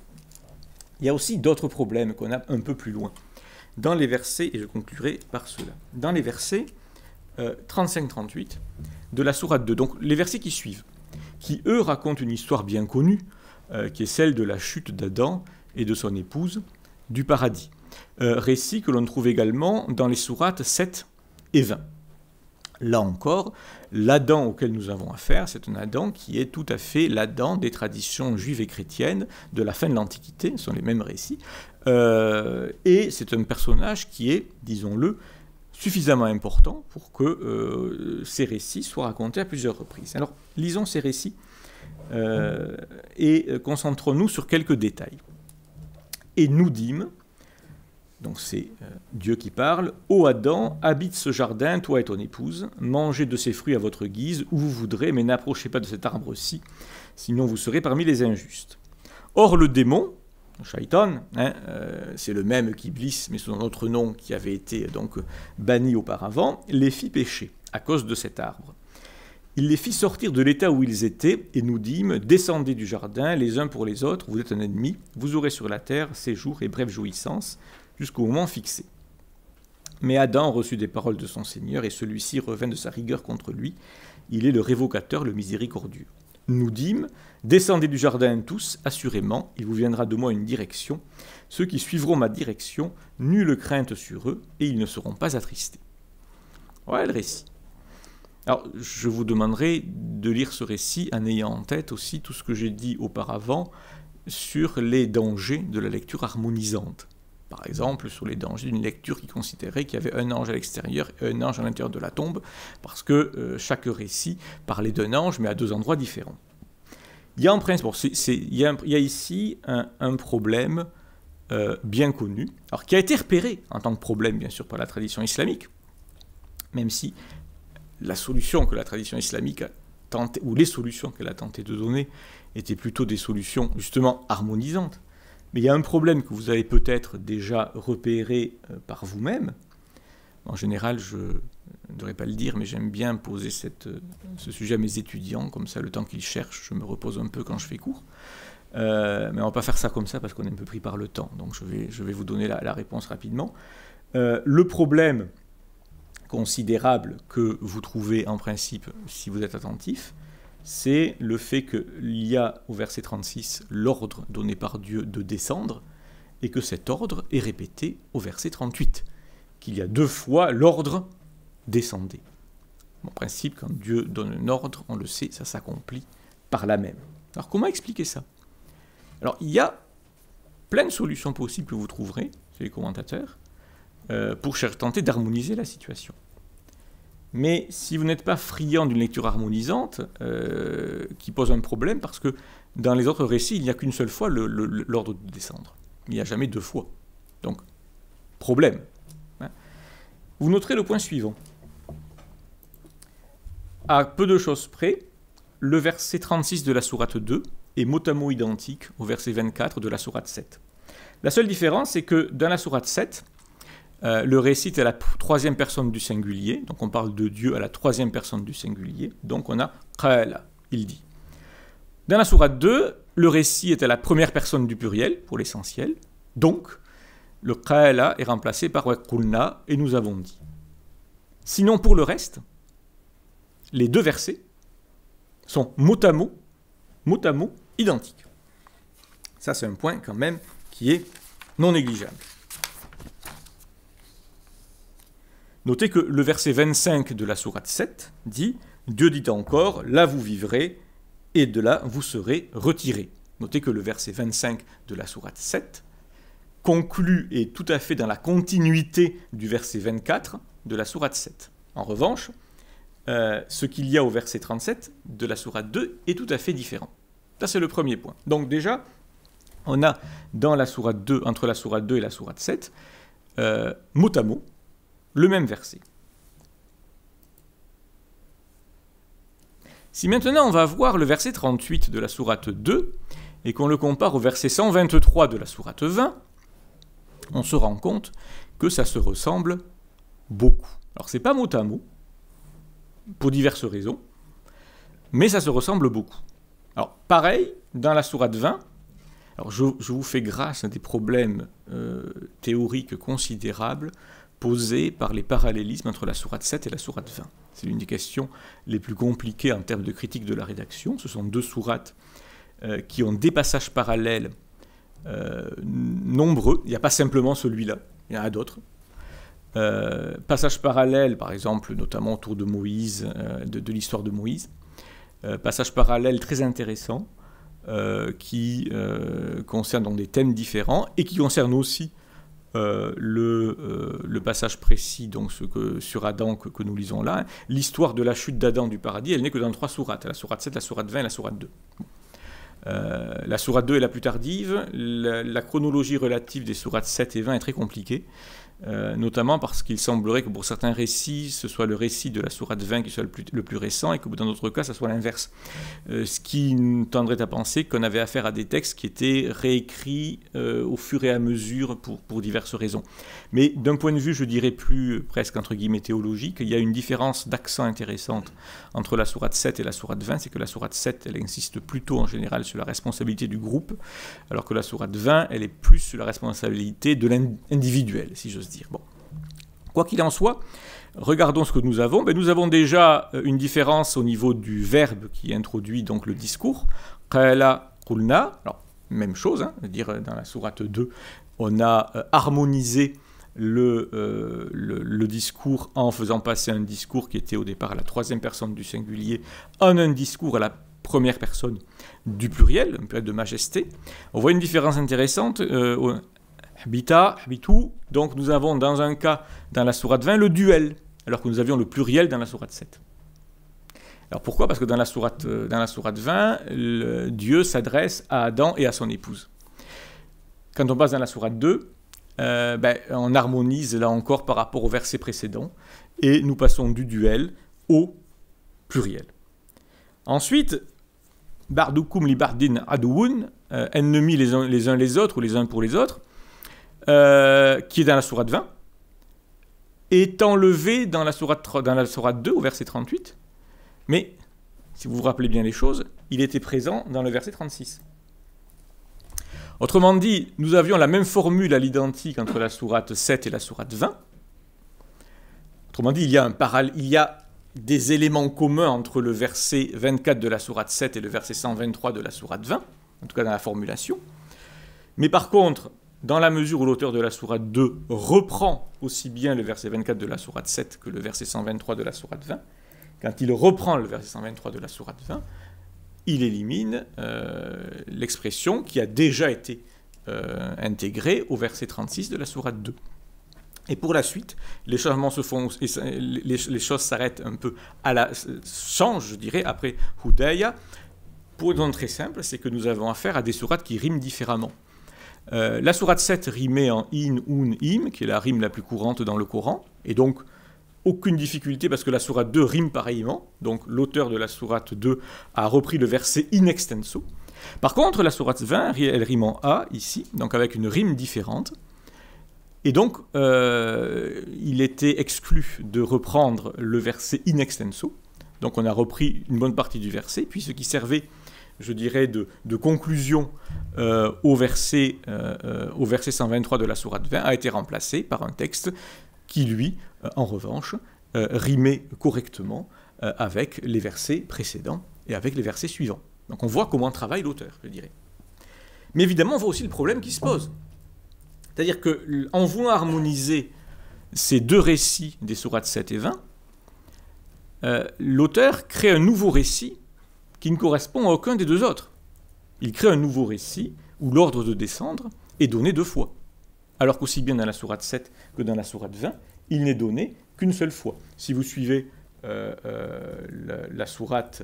alors la sourate 20, ça s'explique aussi par le fait que la sourate 20, dans les passages qui nous intéressent, pose des problèmes de composition considérables, pour des raisons qui nous échappent en partie. Mais je vous lis quelques passages. Donc tous deux en mangèrent, leur nudité leur apparut, et ils se mirent à disposer sur eux, pas sur deux, des feuilles, voilà, on va faire comme ça, voilà, des feuilles d'arbres du jardin. Adam désobéit à son Seigneur et s'égara. Puis son Seigneur l'a élu, lui a pardonné et l'a dirigé. Il dit, descendez du jardin tous deux, les uns pour les autres, vous êtes un ennemi, assurément il vous viendra de moi une direction, etc. Et donc, tout ça a conduit Blacher dans sa traduction à suggérer... Alors, Blacher considère que la sourate 20 est la plus tardive, mais ça ne marche pas. Mais à suggérer qu'il y ait peut-être eu un mélange d'histoires différentes à la fin de la sourate 20, puisque vous voyez, Blacher le met sur la forme de colonne. Le récit donc, qui commence au verset 116 sur la colonne de droite, et le récit traditionnel donc qui suit la prosternation des anges. Donc une fois qu'ils sont prosternés, nous avons la suite du récit avec Dieu qui prévient Adam des dangers que représente le diable. Manifestement, il n'a pas prévenu assez. Puis donc le démon qui induit Adam en tentation. Et donc là, vous avez le récit 125-123 qui suit. Et après le verset 123, la suite du verset 123, quiconque aura suivi ma direction ne s'égarera, il ne sera misérable. Bon. Or, vous avez au verset 121-122, donc en plein milieu du récit, une sorte de doublon, pas de doublé, mais de doublon, hein, c'est-à-dire la même idée, une sorte de morale du récit, mais qui a été intégrée en plein milieu. Bon. Pourquoi ? On ne sait pas, et il y a certainement un travail supplémentaire à faire pour essayer un peu de mieux comprendre les aléas de la composition et de la transmission de la fin de la sourate 20 qui posent des problèmes considérables. Il suffit simplement de voir ce passage. Mais manifestement, l'auteur de la sourate 2 avait l'intention ou le souhait de combiner les enseignements des sourates 7 et 20. C'est-à-dire l'enseignement, vous êtes chassé dans la sourate 7, vous êtes chassé du paradis, c'est là que vous aurez, on va dire, votre destin jusqu'à la fin des temps. Mais également, le récit de la sourate 20 en un sens plus optimiste, si j'ose dire, qui fait appel au fait que, qui dit qu'une fois qu'Adam a été chassé, hein, il a quand même reçu une direction de son Seigneur. Le problème que cela pose dans la sourate 2, c'est que le verset 37, qui est à la suite du verset 36 par définition, mais le verset 36 était le même que le verset 24 de la sourate 7. Dans la sourate 7, le verset 25, lui, s'arrêtait, concluait le même verset en disant « Ils resteront sur terre, donc bannis du paradis, jusqu'au jour du jugement ». Ce nouveau verset, qui ressemble énormément en fait à l'idée générale de la sourate 20, vient juste après le verset 36. Mais par contre, le verset 38 répète l'ordre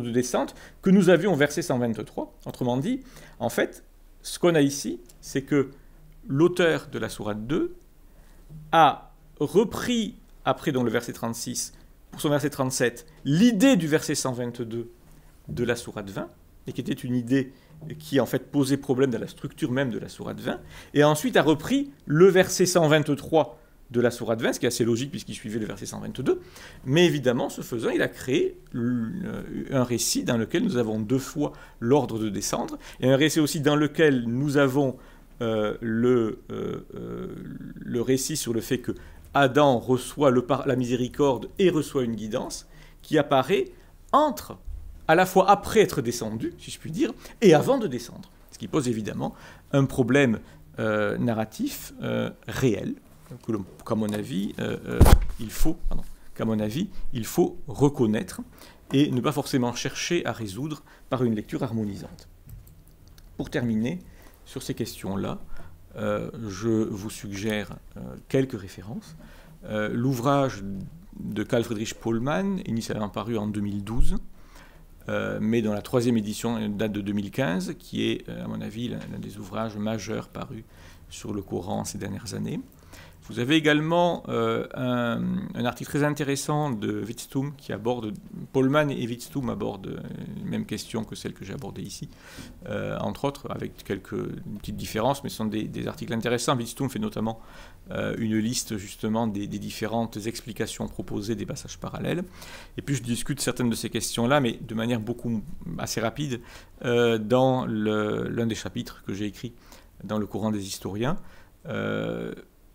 J'espère en tout cas vous avoir fait prendre conscience, convaincu de tout l'intérêt qu'il pouvait y avoir à aborder le texte coranique avec ces outils de la critique de la rédaction et en prenant au sérieux ce que j'ai appelé le problème synoptique dans le Coran. Je vous remercie. Merci beaucoup.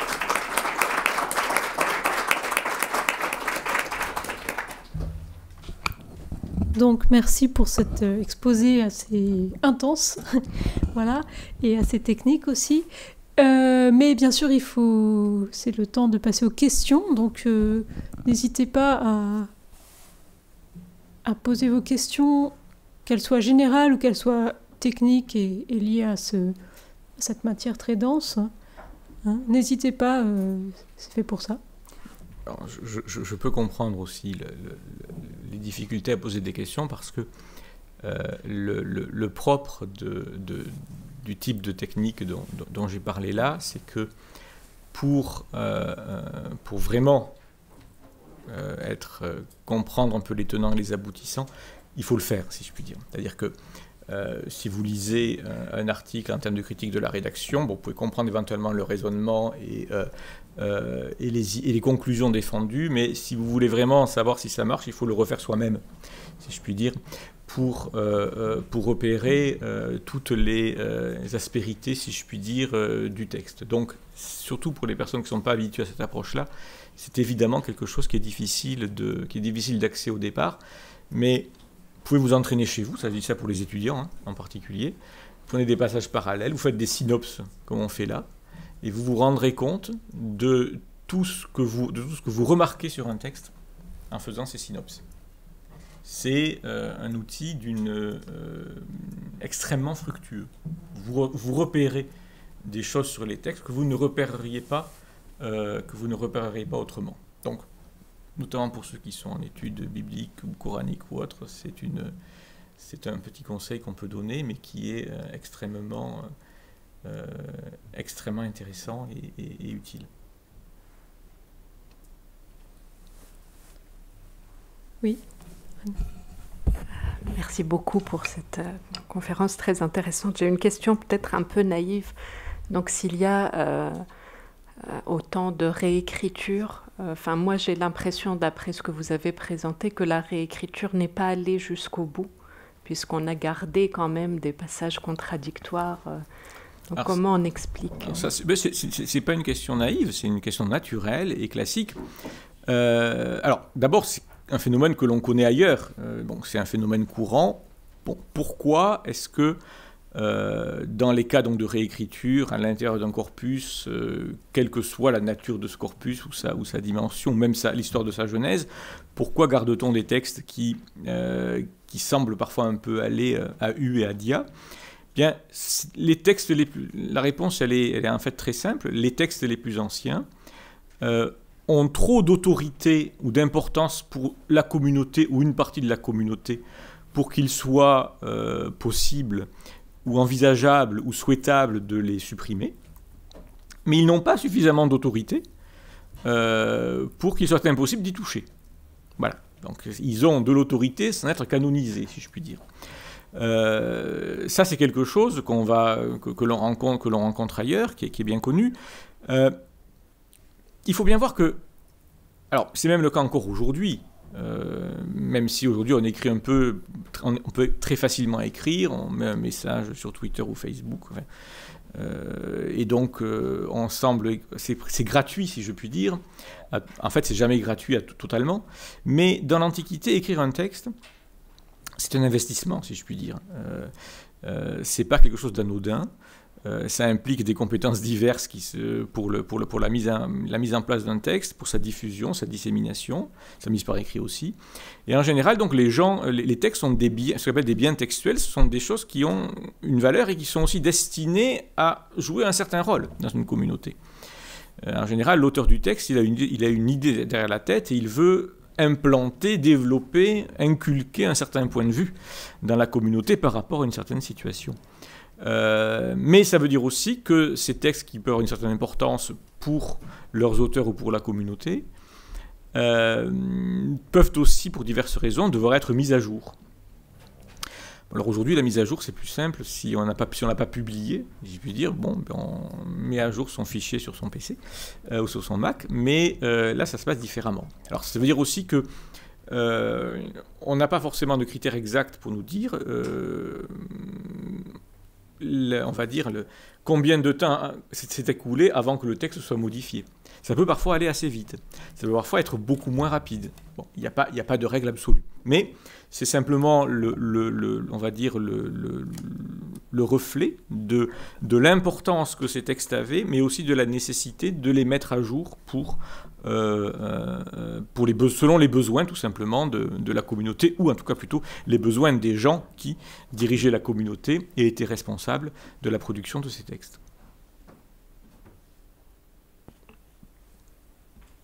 D'autres questions ? Oui, merci. Est-ce qu'on peut envisager dans les phénomènes de réécriture que vous avez évoqués, des questions classiques qu'on a en tradition biblique, dans la transmission des manuscrits, où des copistes inscrivent dans la marge des annotations ou entre les lignes, qui ensuite, par un autre copiste, sont insérés automatiquement et on se retrouve avec un texte différent au bout de quelques décennies. Alors c'est tout à fait possible. Alors la question est la suivante. Dans les manuscrits les plus anciens que nous avons, mais qui sont des témoins matériels partiels, qui datent sans doute, même très certainement, de l'époque du codex. Donc pas de l'époque où les différents textes qui finiront par constituer le codex sont composés. On a assez peu, on n'a pas, semble-t-il, en tout cas c'est pas courant qu'on ait des gloses marginales, mais oui.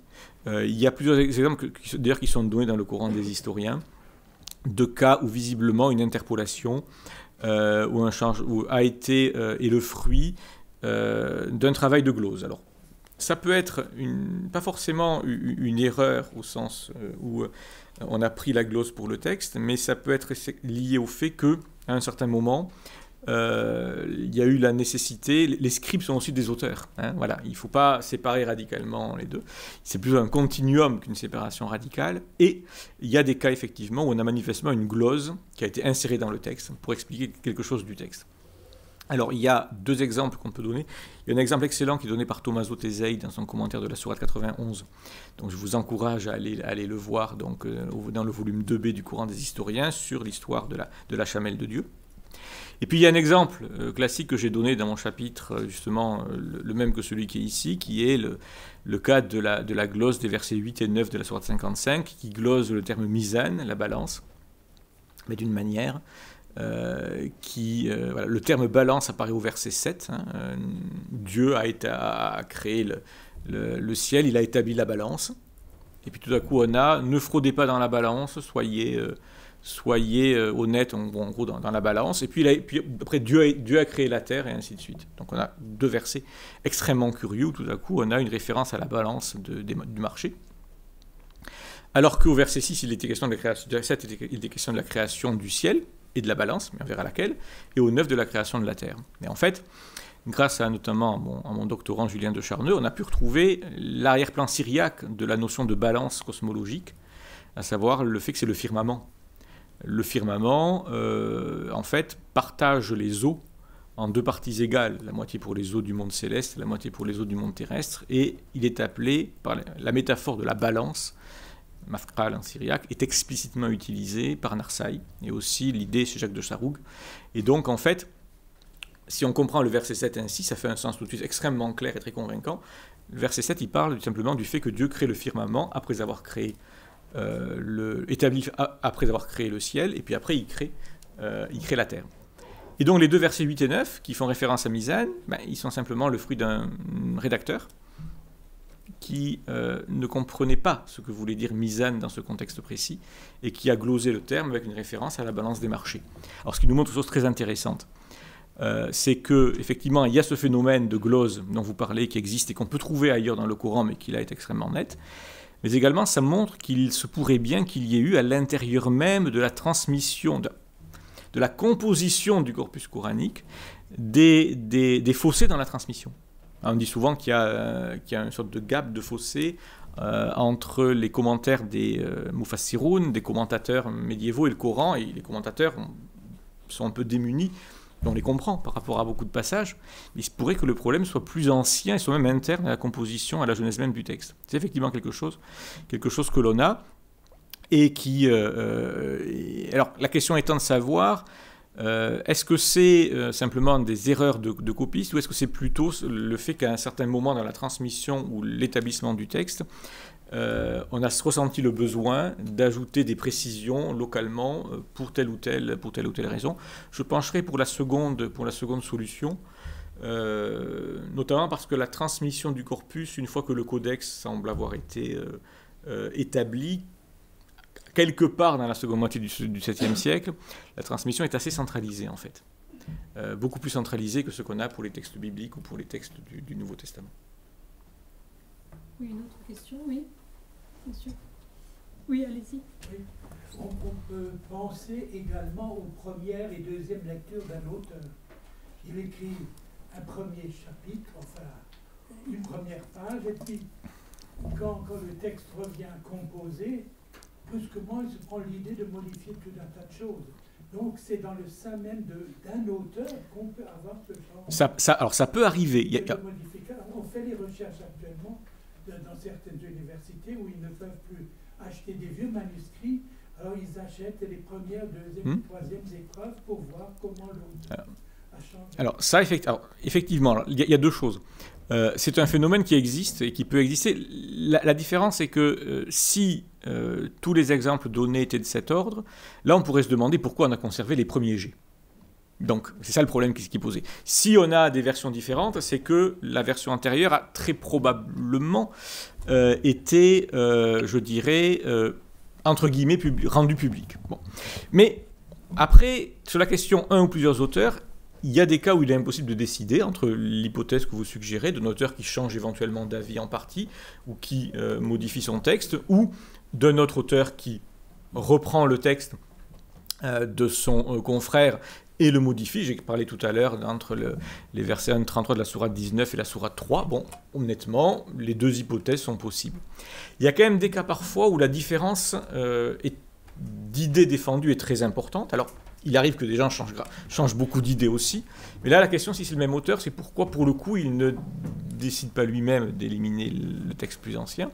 Et puis, il y a des cas, comme justement celui que j'ai indiqué à propos de Mizan dans la sourate 55, où là, la pluralité d'auteurs, je crois, me paraît établie, pour la bonne et simple raison que la raison d'être des versets 8 et 9, la raison d'être de leur ajout, c'est justement que l'auteur ne comprend pas ce que veut dire Mizan au verset 7. Et alors là, ça va quand même très directement vers l'idée d'une pluralité. Mais vous avez raison, la chronologie relative que l'on établit ne permet pas toujours de décider de la pluralité ou non des auteurs. Et par ailleurs, les exemples que j'ai donnés vont dans le sens d'une réécriture à partir d'un texte écrit. Mais il n'est pas exclu que pour d'autres cas de tradition parallèle, d'autres explications soient possibles. Il ne s'agit pas du tout c'est pas parce qu'on a montré quelque chose sur un ou quelques cas précis que ça vaut pour l'ensemble. Mais c'est intéressant quand on peut le montrer, je pense, de manière convaincante sur un cas précis, parce que ça donne tout de suite une fenêtre nouvelle sur le contexte, je dirais presque scribal et social en tout cas un aspect du contexte scribal et social de la constitution de ces textes. Est-ce qu'on a encore le temps pour une ou deux questions? Oui. Est-ce que vous pouvez allumer votre micro? Parce que comme c'est enregistré, on pourra avoir la... Voilà, merci. Merci beaucoup. J'ai juste une question en termes par rapport à des spécialistes. Si vous donnez une telle lecture, quelles sont les réactions ou les réponses de tenants de ce que vous avez qualifié d'une lecture harmonisante en général, par rapport parce que j'imagine qu'il y a des divergences assez importantes. Alors, c'est une bonne question.